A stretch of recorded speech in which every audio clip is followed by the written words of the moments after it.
今日咧就會做一個好簡單嘅餸菜，不過就好好味、好下飯嘅。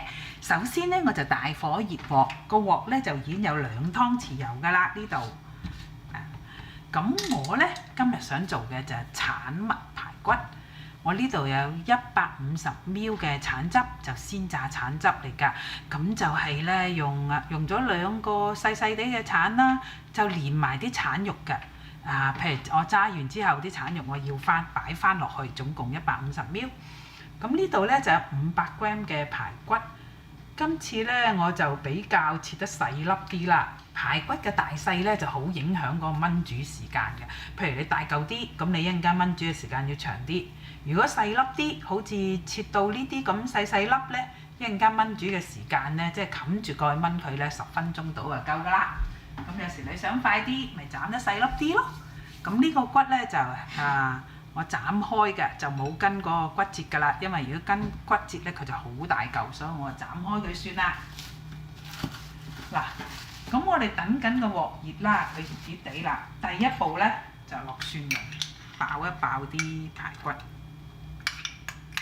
落2湯匙到嘅蒜蓉，落埋去啦。呢度唔係好多。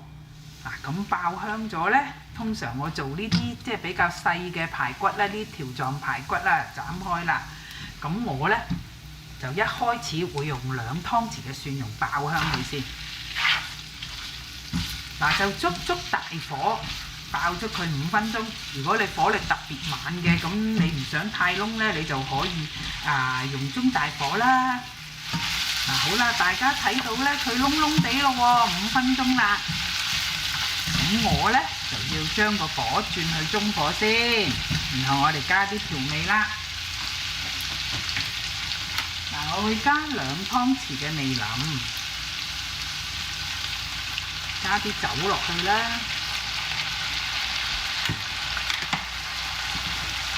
然後咧就2湯匙生抽。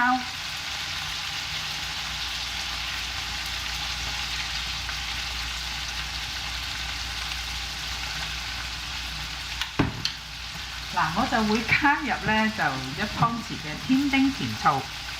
我好中意用呢個咧，有時佢調下味咧，同埋又甜啦。咁我哋再兜下佢。我想講咧，因為每一個橙咧，佢甜嗰個甜味都唔同嘅，咁所以咧呢一步落蜜糖多少咧，就好睇你個橙幾甜。譬如我會試一試味啦，咁甜甜地，咁我就唔需要落太多蜜糖落去燜，我就落半湯匙夠啦，因為個橙好甜。如果你用嘅橙好酸呢，你就要落多少少蜜糖落去一齊燜。好啦，到最後呢，我就將呢150ml嘅橙汁加入，連埋橙肉下。咁我哋要等佢滾咯喎，滾翻起啦，要滾起呢，我就冚蓋啦。我頭先提過啦，佢嗰個排骨我今次斬得好細粒，我就10分鐘夠啦。好快10分鐘咯喎，我哋睇下。聞到都好香嘅。我兜佢先。咁我呢就會轉大個火。炒多佢2分鐘，等佢收汁。好啦，差唔多啦，2分鐘啦。咁我倒起佢啦，我開飯啦，又簡單又好味，大家不妨試下。